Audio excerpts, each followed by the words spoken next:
¿Sabías que hay colores que el mundo espiritual reconoce como señales de pacto, pero no con Dios? Uno de esos colores, usado por brujas para marcar espiritualmente a las personas, ha sido camuflado por la cultura como algo inofensivo, cuando en realidad oculta un significado oscuro. Efesios 5:11 nos advierte: no participéis en las obras infructuosas de las tinieblas, sino más bien reprendedlas. Este versículo no solo nos llama a alejarnos de lo oculto, sino a denunciarlo con claridad. Hoy exploraremos el origen espiritual de un color que jamás deberías usar, revelando por qué ha sido adoptado por prácticas de brujería para identificar, manipular y debilitar tu cobertura espiritual. Te mostraremos cómo discernir los códigos visuales que el enemigo utiliza para influenciar, y te ayudaremos a identificar si has sido marcado sin saberlo. ¿Estás listo para entender lo que Dios tiene reservado para ti y cómo protegerte de todo lazo oculto? Desde el principio de los tiempos, los colores han sido más que simple decoración o expresión estética. En la palabra de Dios, cada tonalidad está cargada de un simbolismo profundo, revelando aspectos del carácter divino, del juicio, del pacto, de la pureza y también de la traición espiritual. Nada está puesto al azar. Cuando Dios ordenó la confección del tabernáculo, fue específico en cada detalle: el oro, el púrpura, el carmesí, el lino fino, cada uno con una carga sagrada. Pero lo que fue creado por Dios para comunicar su gloria ha sido secuestrado por el enemigo, porque Satanás, aunque no tiene la capacidad de crear, sí sabe imitar, y su estrategia más eficaz ha sido camuflarse dentro de lo que parece inocente, bello o inofensivo. Hoy empezamos una revelación espiritual que puede sacudir profundamente tu perspectiva, porque este guión no es solo una advertencia estética, es un llamado a abrir los ojos espirituales ante lo que ha sido normalizado como moda, pero que en lo invisible funciona como un sello, una puerta abierta al control espiritual de las tinieblas. La Biblia está llena de señales, patrones, símbolos y colores. Cuando el profeta Isaías vio al Señor sentado en su trono, lo describió con ropajes gloriosos y un templo que se estremecía con su presencia. En Éxodo, cuando Dios entregó instrucciones sobre las vestiduras sacerdotales, no solo estaba diseñando ropa, sino estableciendo una representación visual del llamado, del pacto y del poder divino. El azul cielo, el púrpura real y el carmesí eran colores reservados para los actos más sagrados. El enemigo lo sabe, y por eso, desde siempre, ha intentado profanar lo sagrado y colocar su propia marca sobre lo que debería reflejar la gloria de Dios. En el mundo espiritual todo comunica. Y si en el reino de Dios los colores pueden ser señal de consagración, en el reino de las tinieblas también son usados como marcadores de dominio. No se trata de superstición, se trata de códigos espirituales. Las brujas, los ocultistas y los adoradores de lo tenebroso conocen muy bien el poder de lo simbólico. Usan velas, símbolos, figuras, geometrías y colores, porque entienden que los colores no solo impactan los sentidos, sino que tienen una vibración espiritual que puede atraer o repeler entidades. Y hay un color, uno en particular, que ha sido adoptado por muchas prácticas oscuras para marcar, para sellar, para señalar espiritualmente a aquellos que están siendo ofrecidos o abiertos al control demoníaco. A lo largo de la Escritura, vemos cómo el enemigo intenta marcar lo que no le pertenece. En Apocalipsis se menciona la marca de la bestia, un símbolo que no será visible solo en el plano físico, sino también en lo espiritual. Pero antes de ese momento ya existen marcas sutiles, marcas camufladas, marcas disfrazadas de estilo, cultura o identidad. Y el color que hoy expondremos no es una excepción.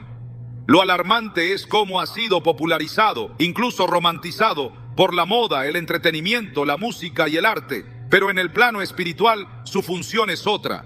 Es la bandera de una conquista invisible. Cuando Dios instruyó a Moisés sobre el manto del sumo sacerdote, especificó el uso del color azul celeste, el púrpura y el escarlata. Cada uno representaba aspectos del carácter divino y del ministerio sacerdotal. El púrpura, por ejemplo, hablaba de realeza y autoridad. El escarlata, de redención a través de la sangre. El lino fino blanco, de pureza. Esto nos muestra que la vestimenta no era solo una formalidad externa, sino una herramienta espiritual con propósito profético. Si esto es así en el reino de los cielos, ¿por qué pensaríamos que en el mundo espiritual de las tinieblas no hay un paralelismo intencional? Los antiguos cultos paganos ya usaban colores específicos para representar a sus dioses. En los rituales de invocación, las brujas y hechiceros sabían que el color era parte del lenguaje espiritual. El enemigo no actúa con improvisación, es meticuloso. Por eso ha logrado introducir su simbología en la cultura popular, revestida de belleza, empoderamiento, sensualidad o rebeldía, según convenga al mensaje. Muchos cristianos han adoptado estos elementos sin entender su trasfondo espiritual y sin saberlo, han abierto puertas que luego se traducen en ataques, opresiones, confusión o estancamiento espiritual. Jeremías 10:2 dice: así dice el Señor, no aprendan el camino de las naciones, ni se aterroricen ante las señales del cielo, aunque las naciones se aterroricen de ellas. Este versículo no solo nos advierte de seguir prácticas paganas, sino que nos llama a no adoptar sus patrones. Muchas veces pensamos que esto solo se refiere a ídolos o costumbres visibles, pero también aplica a lo simbólico. Hay códigos espirituales que no se deben tocar. Y lo más sutil, lo más peligroso, es aquello que se disfraza de inocencia, porque entra sin resistencia. A lo largo de mi caminar he escuchado muchos testimonios de personas que no entendían por qué, tras empezar a usar cierta ropa, cierto estilo o ciertos accesorios, su vida espiritual comenzó a debilitarse. Perdieron sensibilidad en la oración, comenzaron a sufrir de insomnio, sueños turbios, ataques repentinos, un vacío constante, y todo había empezado por una simple elección de imagen. Pero en el mundo espiritual, nada es simple. Todo comunica, todo tiene un peso. Cuando Eva tomó el fruto prohibido, no lo hizo porque sabía todo el plan que Satanás tenía detrás. Lo hizo porque era agradable a los ojos. Así opera el enemigo, a través de lo estéticamente atractivo, la belleza externa como entrada a la corrupción interna. Hoy no nos enfrenta con una serpiente, pero sí con la seducción de lo visual. Nos ofrece el mismo veneno envuelto en diseño, moda y color. El apóstol Pablo nos recuerda en 2 Corintios 11:14 que Satanás se disfraza como ángel de luz. Y esa luz no siempre es cegadora. A veces se presenta en una paleta de colores suaves, dulces, vibrantes o intensos. El enemigo sabe que si se muestra con fealdad, lo rechazaremos. Pero si puede vestir su agenda en tonos que cautiven, lo recibiremos con brazos abiertos. Es ahí donde entra el color del que hablaremos a profundidad en la siguiente parte. Ese color que ha sido elegido por las tinieblas para marcar. No es el color lo que es malo en sí, sino lo que representa y cómo ha sido consagrado. La historia del pueblo de Israel está llena de ejemplos de cómo Dios advertía continuamente contra la mezcla. No solo contra la mezcla de costumbres, sino también de vestimentas, símbolos y hasta tejidos. En Deuteronomio 22:11, Dios ordenó: no te vistas con ropa tejida de lana y lino juntos. ¿Por qué una instrucción tan específica? Porque Dios quería establecer una línea clara de separación entre lo santo y lo profano. Cada detalle importaba, porque en lo pequeño se reflejaba una obediencia mayor. ¿Y qué pasa hoy cuando permitimos que símbolos oscuros entren en nuestra vida por algo tan aparentemente inofensivo como el color de una prenda? El enemigo no necesita un altar si ya tiene acceso a tu casa, a tu cuerpo o a tu armario. No necesita invocaciones si ya has sido invitado sutilmente por medio de lo que ves, de lo que usas, de lo que celebras. Por eso es urgente despertar, porque la batalla espiritual no se libra solo en la oración, sino también en el discernimiento diario. Y discernir implica ver más allá de lo visible. Implica preguntarnos: ¿a qué espíritu pertenece esto que estoy usando, siguiendo o promoviendo? Hay quienes dirán que esto es extremismo, que Dios ve el corazón. Y es verdad, Dios ve el corazón, pero también nos llama a santificarnos en cuerpo, alma y espíritu. Primero Tesalonicenses 5:23 lo dice claramente: y el mismo Dios de paz os santifique por completo, y todo vuestro ser, espíritu, alma y cuerpo sea guardado irreprensible para la venida de nuestro Señor Jesucristo. Nuestro cuerpo comunica, nuestra imagen comunica, lo que vestimos habla espiritualmente. El pueblo de Dios necesita recuperar la sensibilidad espiritual, no para juzgar externamente, sino para proteger lo interno. Porque si Dios te ha llamado, también te ha marcado, y su marca es santidad. El enemigo intentará cubrir esa marca con otra, pero tú tienes autoridad en Cristo para discernir, resistir y romper con toda señal que no provenga de Dios. Efesios 6 nos habla de la armadura espiritual, y en ella no se menciona nada superficial. Todo lo que llevamos tiene propósito: el casco de la salvación, el escudo de la fe, la coraza de justicia. Todo es espiritual y todo tiene un lugar. No hay espacio para la casualidad. Esta primera parte no pretende condenar, pretende despertar, porque muchos han sido marcados sin saberlo, y porque lo que parece trivial puede estar operando como una señal de identificación espiritual. El enemigo siempre ha buscado marcar a los suyos, y hoy lo hace a través de estrategias sutiles, envolventes y visualmente atractivas. Pero Dios no nos ha dejado en tinieblas. Nos ha dado su palabra como lámpara, como guía, como advertencia y como verdad. Salmo 119:105 lo dice: lámpara es a mis pies tu palabra y lumbrera a mi camino. La oscuridad no puede marcarte si estás cubierto por la luz, pero debes reconocer cada elemento que pueda estar siendo usado en tu contra, porque incluso los colores pueden ser puertas. Y si alguna puerta ha sido abierta en tu vida a través de una elección aparentemente inocente, el Espíritu Santo está listo para revelártelo, para redimir, para restaurar, para limpiar lo que fue marcado y cubrirlo con su gloria. Este es solo el inicio. Lo que viene revelará con claridad cuál es ese color, por qué has sido elegido por las brujas y qué debes hacer si ya ha entrado en tu vida.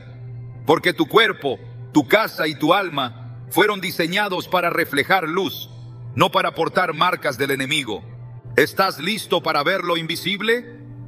¿Estás dispuesto a abrir los ojos espirituales y renunciar a todo lo que no glorifica a Dios?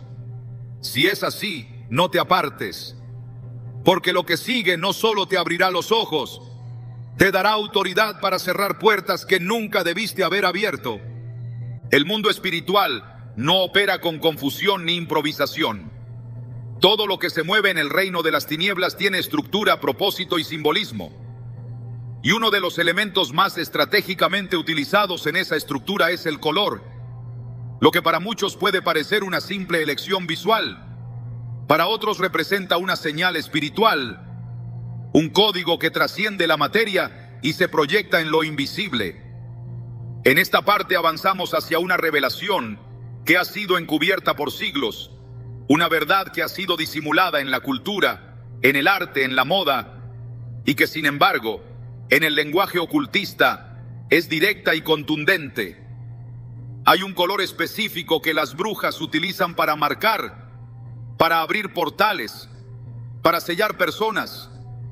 No se trata de un color cualquiera ni de una tendencia pasajera. Se trata de una elección intencional que ha sido consagrada a prácticas contrarias al reino de Dios. El color en cuestión es el morado oscuro, también conocido como púrpura negro o violeta profundo. Aunque históricamente el púrpura estuvo vinculado a la realeza y a lo sagrado, como se menciona en Éxodo 26 y en las vestiduras del sumo sacerdote, este tono particular ha sido desviado deliberadamente en círculos de ocultismo moderno.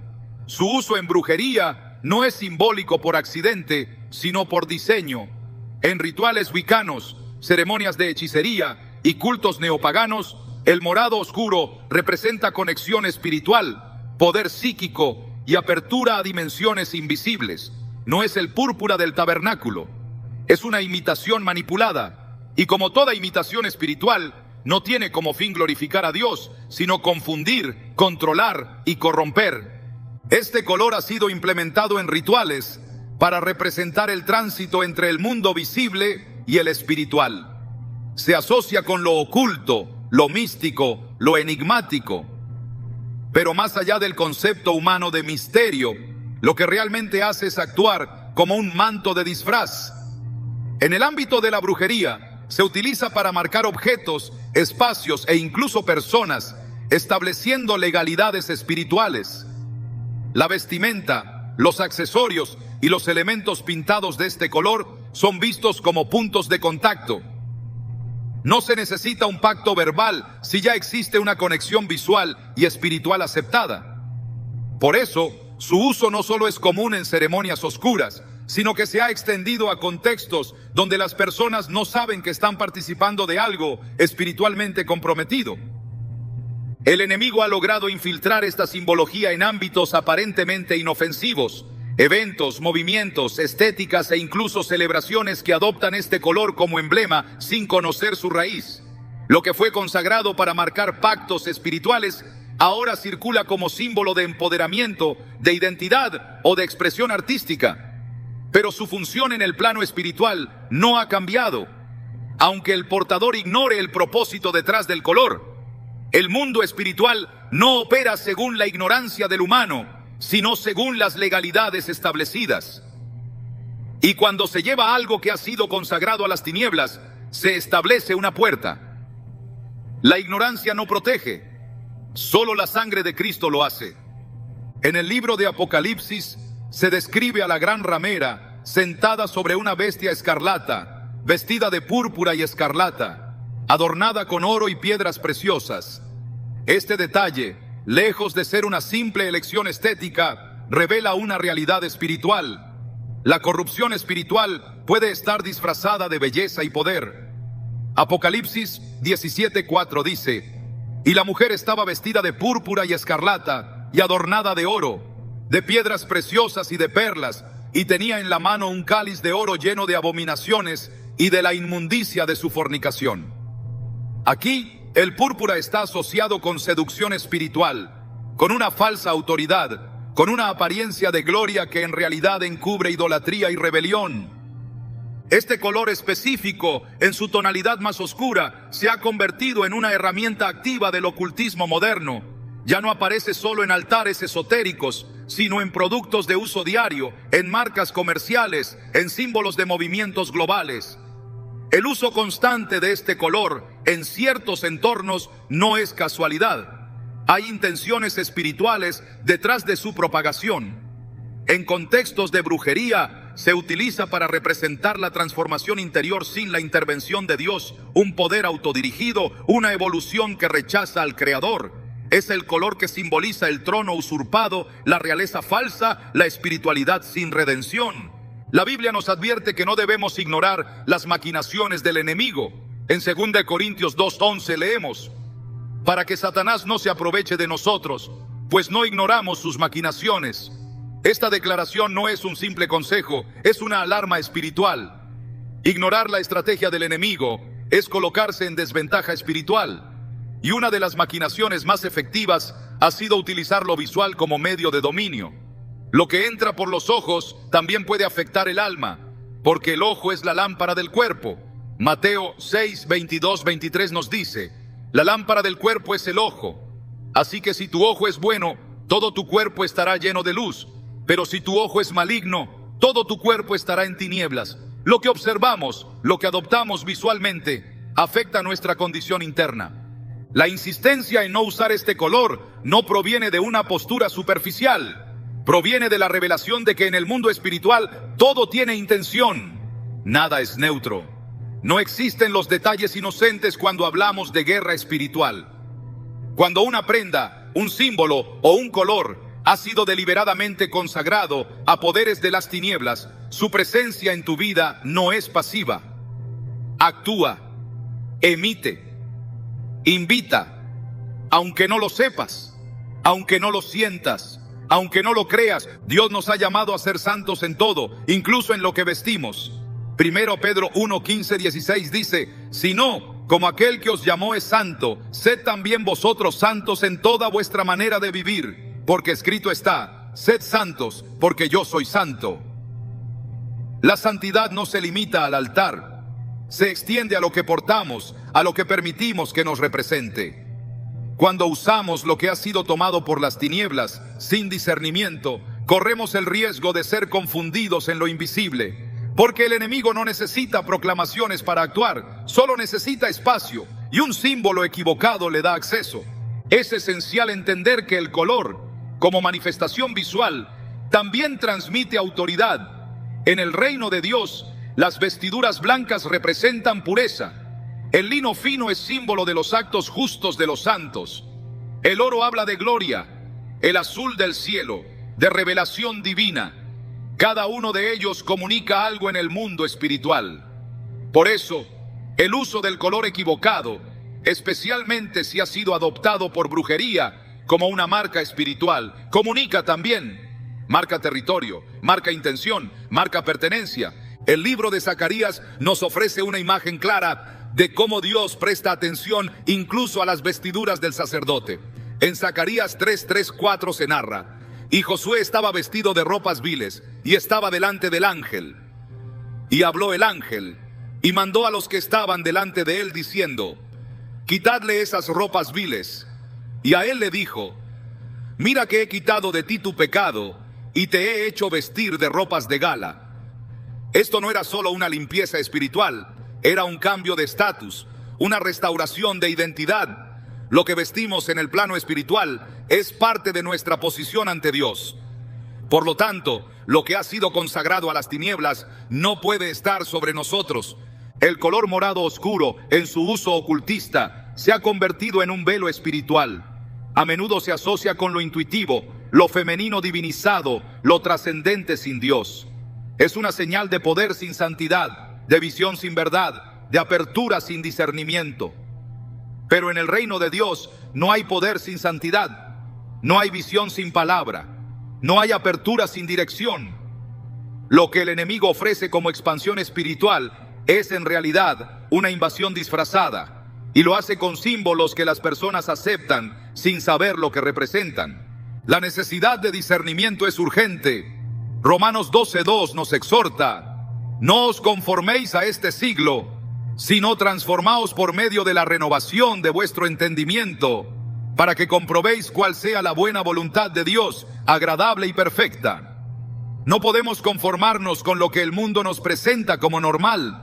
Debemos renovar nuestro entendimiento, incluso en lo visual, porque sólo así podremos comprobar qué viene de Dios y qué no, incluso en lo que usamos, incluso en los colores. El color que ha sido utilizado para pactos, consagraciones y rituales de brujería no puede formar parte de la vida de quien ha sido consagrado a Dios, porque no puede haber comunión entre la luz y las tinieblas. 2 Corintios 6, 14, 15 lo declara con claridad.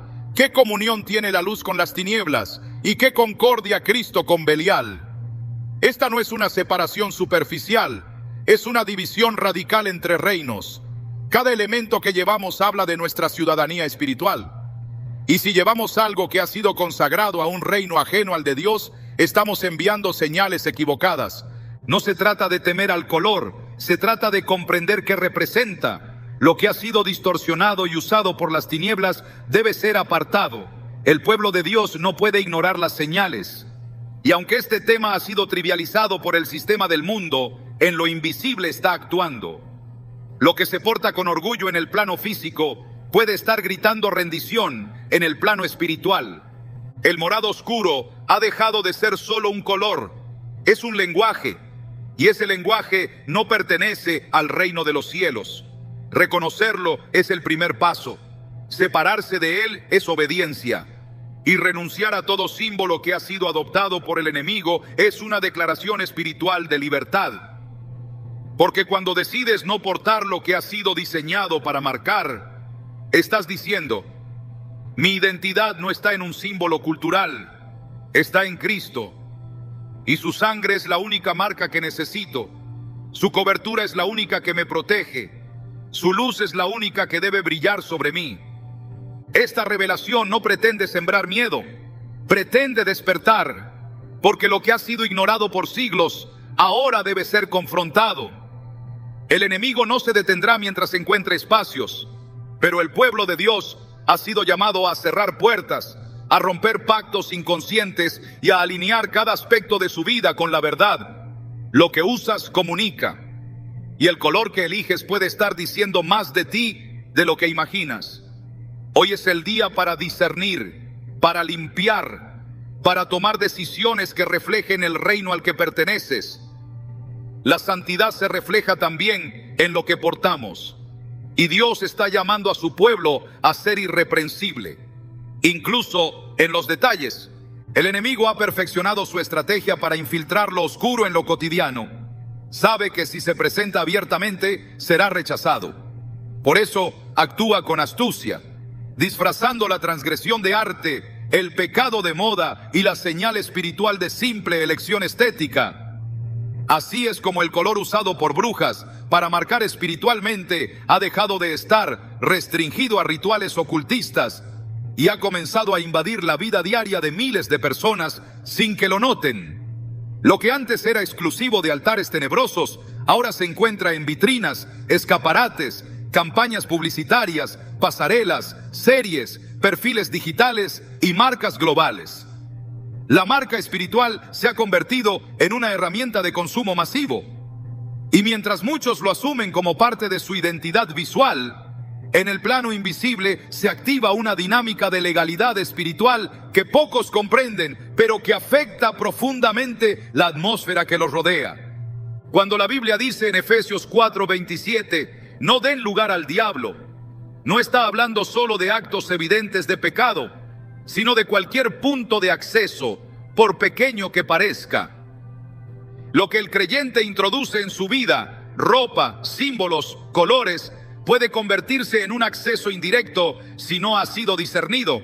No es que el color en sí tenga poder por naturaleza, sino que, una vez consagrado y utilizado reiteradamente en contextos oscuros, empieza a ser reconocido espiritualmente como una marca, una bandera, una señal que genera apertura.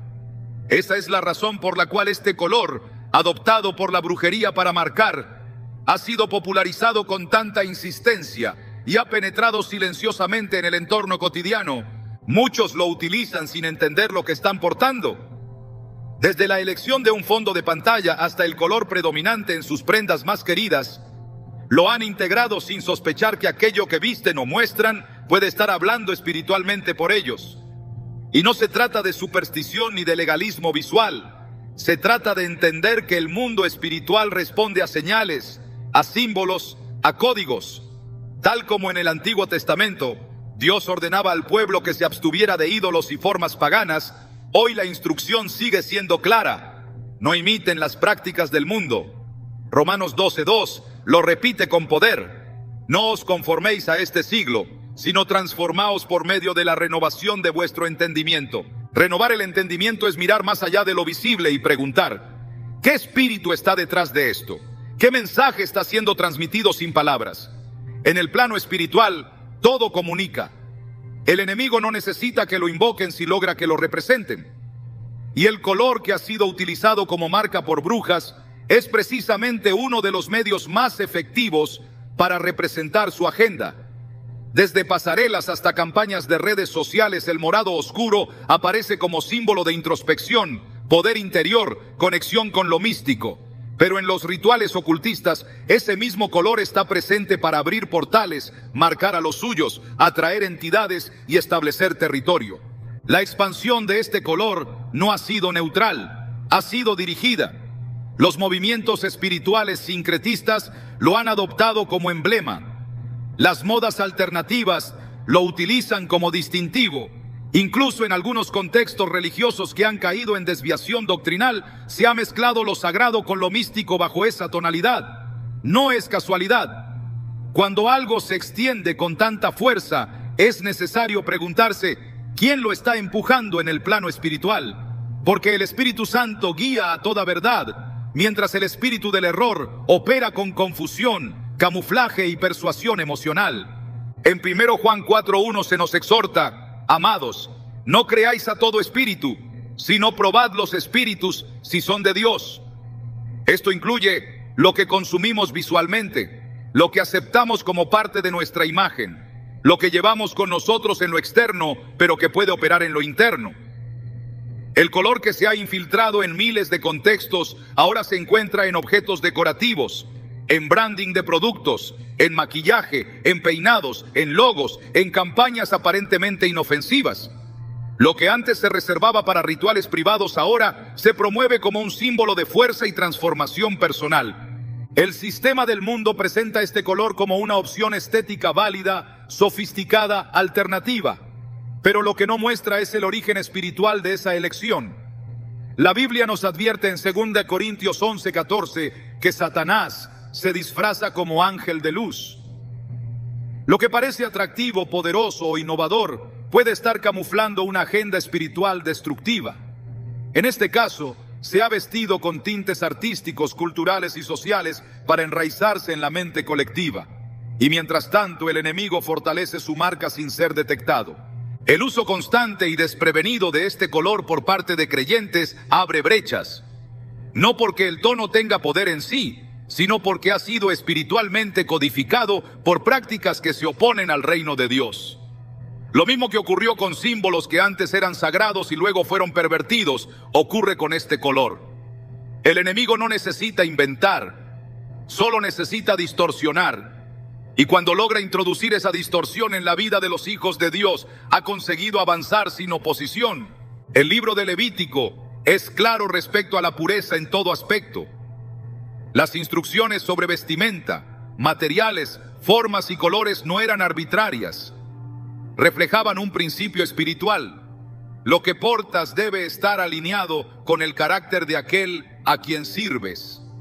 Si Dios ponía atención al diseño del tabernáculo, al color del velo, a los tintes de las vestiduras, también espera que su pueblo hoy preste atención a lo que adopta, a lo que promueve, a lo que representa. Lo que ha sido normalizado en redes, en entretenimiento y en estética esconde pactos silenciosos. Pactos que no se hacen con palabras, pero que se activan con acciones. Cuando una persona se expone repetidamente a un símbolo o a una imagen que ha sido espiritualmente marcada, esa exposición comienza a generar acostumbramiento, identificación y finalmente integración. Así como la fe viene por el oír, la contaminación espiritual viene por el permitir. Y permitir lo que ha sido consagrado al mal es participar, aunque sea involuntariamente, de sus efectos.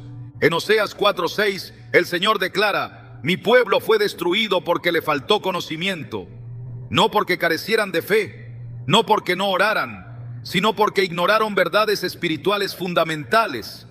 El color que analizamos ha sido utilizado por brujas para rituales de apertura de tercer ojo, evocación de espíritus y consagración de espacios a entidades. Esa información existe, está documentada, y quienes operan en el ocultismo no lo ocultan. Lo utilizan con conciencia. El problema no está en ellos. El problema es que el pueblo de Dios ha ignorado estas señales y ha abierto la puerta de su casa, de su alma y de su armario a lo que nunca debió cruzar el umbral. Dios nos llama a cerrar las puertas, a limpiar el templo, a remover lo que contamina.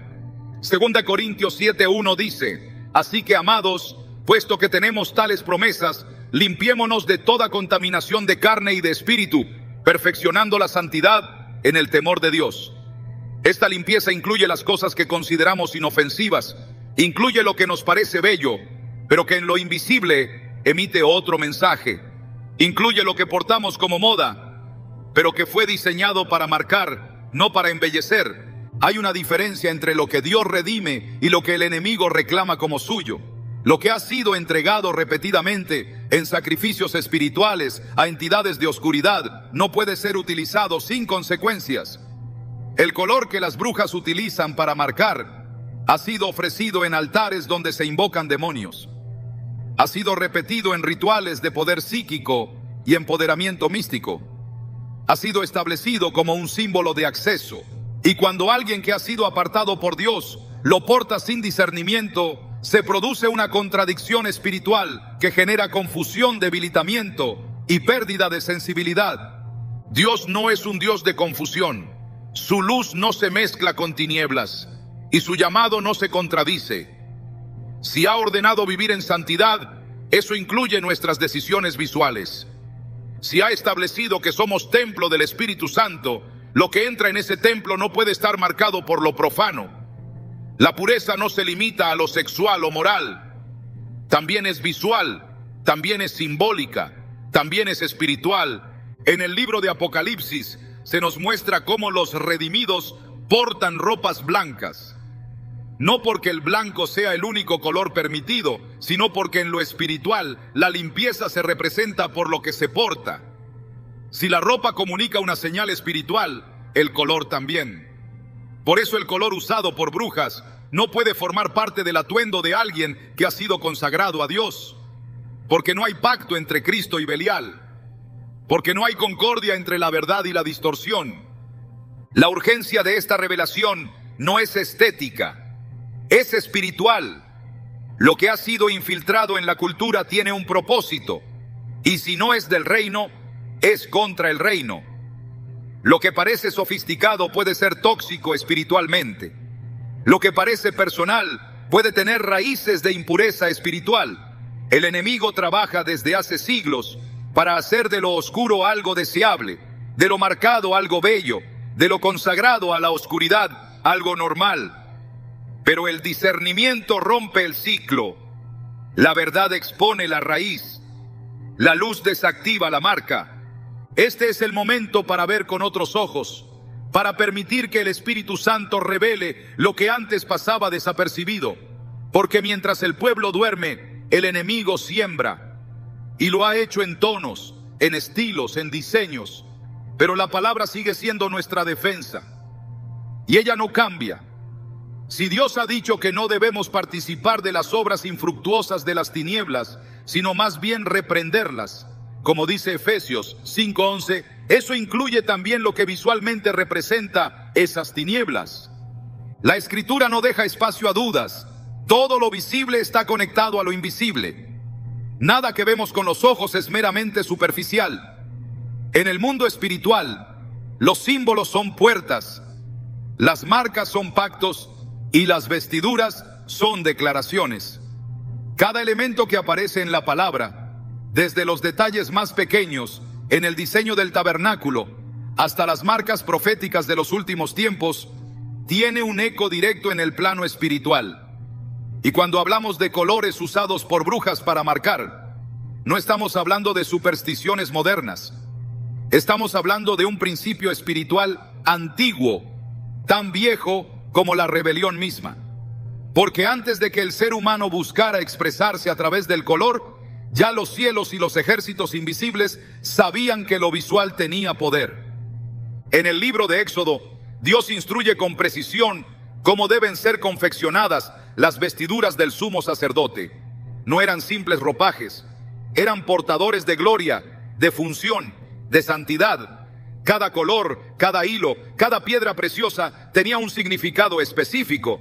El pectoral con las 12 piedras representaba a las tribus de Israel, y el efod era tejido con hilos azul, púrpura y carmesí. No era arte humano, era un lenguaje celestial. Lo que se vestía delante del pueblo era también lo que se proclamaba delante del trono de Dios. Nada era accesorio, todo era intencional. Ahora bien, si Dios marca a los suyos con señales visuales, ¿por qué no habría de hacer lo mismo el enemigo? ¿O acaso pensamos que la marca de la bestia será solo un número arbitrario? Apocalipsis 13, 16-17 dice que hacía que a todos, pequeños y grandes, ricos y pobres, libres y esclavos, se les pusiese una marca en la mano derecha o en la frente, y que ninguno pudiese comprar ni vender, sino el que tuviese la marca. Esa marca será visible, sí, pero también tendrá un peso espiritual ineludible, y no será la primera. Porque desde Génesis, los hombres han sido marcados para bendición o para maldición, para pacto o para juicio. En Génesis 4:15, Dios pone una señal en Caín para que no fuera muerto. Una marca, un símbolo, algo que lo distinguiera. Más adelante, en Ezequiel 9, se describe cómo un ángel debía marcar en la frente a los que gemían por los pecados del pueblo. Esa marca los protegería del juicio. No era un acto simbólico sin efecto, era una línea espiritual que el juicio no podía cruzar. Y en Apocalipsis 7:3 se ordena: no hagáis daño a la tierra, ni al mar, ni a los árboles, hasta que hayamos sellado en sus frentes a los siervos de nuestro Dios. Nuevamente, el sello, la marca, el símbolo. La Biblia repite este patrón con claridad abrumadora. Las marcas visibles manifiestan realidades espirituales invisibles. Y si esto es así en el reino de Dios, entonces el reino de las tinieblas imita y contamina esos principios. Es por eso que el enemigo necesita establecer señales que representen su autoridad, y lo hace no solo a través de imágenes y números, sino también por medio de colores, de vestimentas, de ornamentos que actúan como declaraciones de lealtad. En muchas prácticas ocultistas, el acto de vestirse con ciertos elementos no es meramente decorativo, es un acto de consagración. Y el color usado por las brujas para marcar no es una elección artística, es una bandera, una declaración de pertenencia, una señal para los espíritus que operan en ese reino. El uso ritual de colores como forma de marcar territorio o invocar presencias es tan antiguo como los sacrificios idolátricos del Antiguo Testamento. En Números 15, 38, 40, Dios manda a los israelitas que hagan flecos en los bordes de sus vestidos con un cordón azul, para que al verlos se acuerden de todos los mandamientos del Señor y los pongan por obra. El propósito era que ese símbolo visible recordara una verdad espiritual. El color azul no solo era decorativo, era memoria activa del pacto. Si Dios establece colores para recordar sus mandamientos, el enemigo establece colores para incitar a su transgresión. Porque cada reino utiliza sus propios símbolos para reclamar territorio. En el libro de Daniel, Nabucodonosor ordena levantar una estatua de oro, una imagen de poder, de falsa divinidad, delante de la cual todos debían inclinarse. Y con ella se establece una ceremonia visual, con música y proclamaciones. No es solo idolatría, es manipulación espiritual a través de símbolos. Y este patrón se repite hasta nuestros días.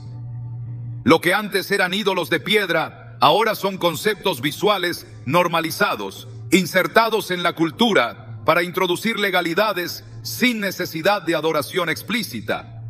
La imagen, el símbolo, el color, todo forma parte del mismo lenguaje espiritual que el enemigo utiliza para sustituir la verdad. En el libro de Apocalipsis, el uso de vestiduras es recurrente para distinguir entre los redimidos y los condenados.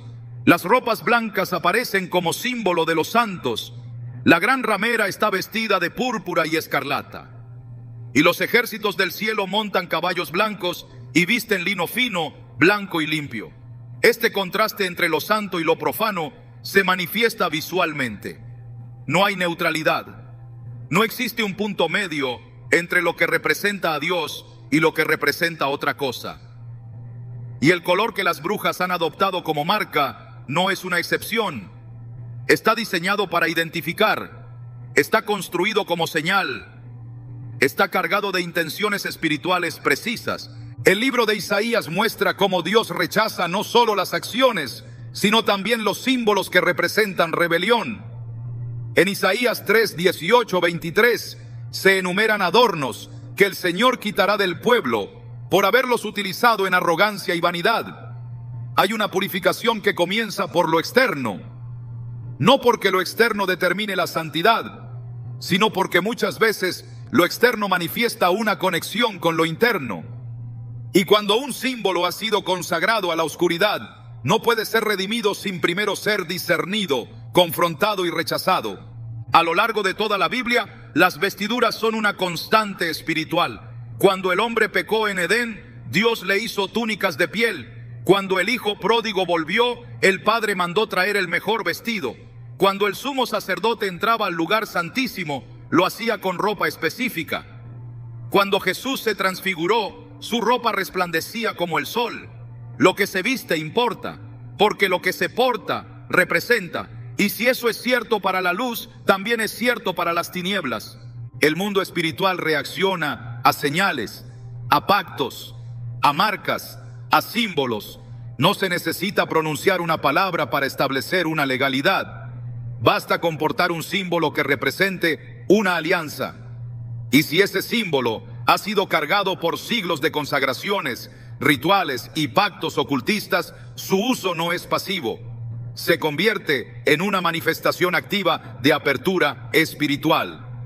Aunque quien lo use no lo entienda, el mundo invisible no necesita explicación, responde a legalidad, no a intención. Por eso es necesario comprender que el color utilizado por las brujas para marcar no está operando solo como pigmento, opera como un código, como una señal para entidades espirituales que reconocen ese lenguaje.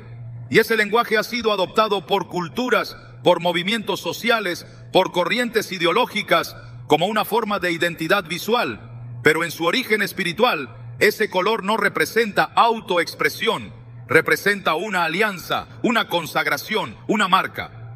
Cuando Moisés descendió del monte con las tablas de la ley, su rostro resplandecía. La gloria de Dios había marcado incluso su piel. Y cuando Jesús fue arrestado, los soldados echaron suerte sobre su túnica porque no tenía costura. Era una sola pieza.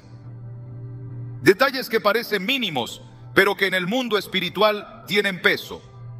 Lo que se porta no es neutro. Lo que se lleva encima comunica. Y lo que comunica establece territorio. No porque el material tenga poder, sino porque el símbolo tiene mensaje. Las escrituras están llenas de advertencias sobre los objetos consagrados. Dios mandaba destruir los ídolos, quemar las vestiduras de los sacerdotes de Baal, purificar los utensilios del templo, porque donde había consagración profana, no podía haber presencia santa. Y hoy, aunque ya no adoramos en templos de piedra, somos el templo. Y todo lo que entre en ese templo debe ser consagrado. No puede haber mezcla, no puede haber confusión. Lo que ha sido marcado por el enemigo no puede ser usado por los hijos de Dios como si fuera neutral, porque al hacerlo se pierde autoridad, se pierde claridad, se pierde cobertura. Cuando el profeta Elías desafió a los profetas de Baal, la batalla no fue solo verbal, fue visual. 2 altares, 2 sacrificios, 2 señales, y el fuego cayó donde había pureza, donde no había mezcla, donde el altar no había sido contaminado. Esa misma dinámica espiritual se mantiene hasta hoy. Donde hay mezcla no hay fuego, donde hay símbolos extraños no hay respaldo, y si lo que se porta ha sido consagrado al enemigo, se interrumpe la comunión. Lo que se ha revelado en la palabra debe convertirse en principio para la vida. No se puede vivir con los códigos del reino sin discernir los símbolos del adversario. Y si la Biblia insiste una y otra vez en el valor espiritual de las marcas, los sellos y las vestiduras, entonces no podemos ignorar el hecho de que el color que ha sido adoptado como marca por la brujería es parte de una estrategia espiritual de infiltración. No es decorativo, no es estilístico, es doctrinal, es ideológico, es espiritual. Dios nos ha dado ojos para ver, pero también discernimiento para interpretar. Y cuando algo ha sido usado reiteradamente por sistemas espirituales contrarios a la verdad, es nuestra responsabilidad apartarnos, no por miedo, sino por obediencia. Porque si Él marca a los suyos con vestiduras blancas, con sellos en la frente, con símbolos de luz, entonces no podemos portar aquello que representa lo contrario. La autoridad espiritual no se mantiene cuando se mezclan los lenguajes. Y el reino de Dios no se representa con símbolos que han sido levantados en altares de oscuridad. El mundo espiritual reacciona a lo que portas, a lo que proclamas y a lo que permites. Nada de lo que se introduce en tu vida pasa desapercibido. Y el color que ha sido usado por brujas para marcar no solo actúa como un símbolo de pertenencia, sino también como un canal que abre consecuencias en la esfera invisible. Las escrituras son claras. Lo que fue contaminado no puede permanecer en el altar, y lo que ha sido consagrado al mal no puede compartirse con lo santo. Levítico 10 muestra cómo Nadab y Abiú ofrecieron fuego extraño delante de Dios y cayeron muertos al instante. No era fuego común, era fuego ajeno, y ese fuego, aunque visualmente semejante al verdadero, no llevaba el respaldo del cielo. Así también, los colores y símbolos adoptados por el mundo espiritual de las tinieblas pueden parecer inofensivos, pero activan una respuesta divina cuando son introducidos en la vida del creyente sin discernimiento. Las consecuencias espirituales no siempre son visibles de inmediato. Pueden comenzar como una pérdida de sensibilidad, una desconexión persistente, una confusión constante, una resistencia inexplicable a lo sagrado. Porque el enemigo no solo ataca desde afuera, muchas veces logra operar desde dentro, a través de elementos que han sido entregados con ignorancia, pero que en lo invisible tienen función específica. El apóstol Pablo advierte en 1 Corintios 10:21, no podéis beber la copa del Señor y la copa de los demonios. No podéis participar de la mesa del Señor y de la mesa de los demonios. Esta declaración es radical porque expone la gravedad de la mezcla. El enemigo busca normalizar lo que para Dios es abominación, y en esa normalización está la trampa. Lo que una generación tolera, la siguiente lo adopta, y el símbolo que era solo estético termina siendo un altar móvil. Cuando Acán tomó lo que estaba destinado a destrucción, afectó a toda la nación. Su pecado era secreto, pero sus consecuencias fueron públicas. Josué 7 revela cómo lo oculto puede provocar derrota espiritual. Y lo que parecía una simple posesión fue suficiente para frenar el avance del pueblo. Porque Dios no comparte su gloria, no tolera lo consagrado a lo profano dentro de lo que ha sido apartado para Él. El color marcado por brujería funciona así. Lo que ha sido empleado para sellar, cuando es incorporado sin confrontación, se convierte en un vínculo. Y ese vínculo impide el avance, impide la plenitud, impide la manifestación del favor divino. No se trata de vivir con miedo, sino de caminar en revelación. Lo que portas te afecta, y si algo ha sido diseñado en el mundo espiritual para marcar, no puedes ignorar su impacto. Las consecuencias son reales, aunque no siempre visibles, pero la palabra sigue siendo lámpara. Y lo que hoy ha sido revelado exige decisión, porque la pureza no se hereda, se elige. Y cada elección es un acto de guerra espiritual. Cuando el enemigo establece una marca, lo hace con la intención de reclamar territorio. Y si ese territorio ha sido comprado por la sangre de Cristo, entonces cualquier marca ajena debe ser desarraigada con urgencia. No puede haber doble pertenencia. No puede haber mezcla entre lo que ha sido santificado por Dios y lo que ha sido consagrado a las tinieblas. Por eso, cuando una persona descubre que ha llevado sobre sí un símbolo, un color o un objeto que ha sido espiritualmente contaminado, el siguiente paso no es simplemente alejarse, es romper. Porque en el plano espiritual no basta con evitar, es necesario deshacer legalidades. Y toda marca, cuando se sostiene por ignorancia, puede operar. Pero cuando se expone a la verdad, pierde poder. La palabra nos enseña que el arrepentimiento no es solo emocional, es práctico. En Hechos 19, 18, 19, muchos de los que habían creído vinieron confesando y dando cuenta de sus hechos. Y los que practicaban artes mágicas trajeron los libros y los quemaron delante de todos. No los guardaron, no los donaron, no los reciclaron, los destruyeron. Porque sabían que lo consagrado a lo oscuro no se negocia, se elimina. Esa acción fue un acto de guerra espiritual, un rompimiento visible de un pacto invisible. Y eso mismo es lo que debe hacerse cuando se identifica una marca que ha sido colocada por el enemigo, aunque sea en forma de un color. Todo lo que ha sido adoptado en ignorancia, pero que en el espíritu representa una legalidad del reino de las tinieblas, debe ser confrontado con la luz de la palabra. Y cuando el Espíritu Santo revela que algo ha estado operando en nuestra vida como una señal del enemigo, la única respuesta válida es el arrepentimiento seguido de separación. No se puede seguir caminando en lo que ha sido revelado como oscuro, porque una vez que los ojos son abiertos, continuar es desobediencia. Efesios 5, 8, 11 lo afirma con claridad. Porque en otro tiempo erais tinieblas, mas ahora sois luz en el Señor. Andad como hijos de luz, y no participéis en las obras infructuosas de las tinieblas, sino más bien reprendedlas. Reprender es confrontar, no solo con palabras, sino con decisiones. Es cortar todo lo que representa una alianza con la oscuridad, y eso incluye los colores, los símbolos y las marcas que han sido colocadas como banderas del adversario. Reprender es limpiar el entorno, purificar el armario, inspeccionar los detalles que antes se ignoraban y declarar con hechos a quién pertenecemos. No se trata de vivir bajo presión visual, sino de caminar con discernimiento. Lo que antes era inofensivo se vuelve evidente cuando el Espíritu lo alumbra, y lo que parecía estético se revela como estratégico.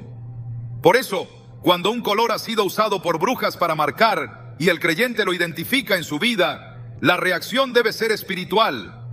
Cortar, renunciar, consagrar, no por miedo, por fidelidad, porque el altar de Dios no puede compartir espacio con objetos impuros, porque el templo del Espíritu Santo no puede vestirse con ropas que proclaman un reino contrario.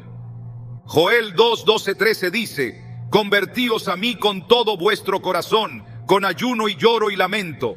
Rasgad vuestro corazón y no vuestros vestidos, y convertíos a Jehová vuestro Dios. Pero el corazón rendido se manifiesta también en actos concretos.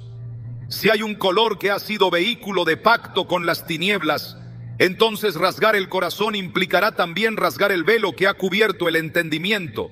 Implicará discernir y accionar. No basta con saber, hay que decidir.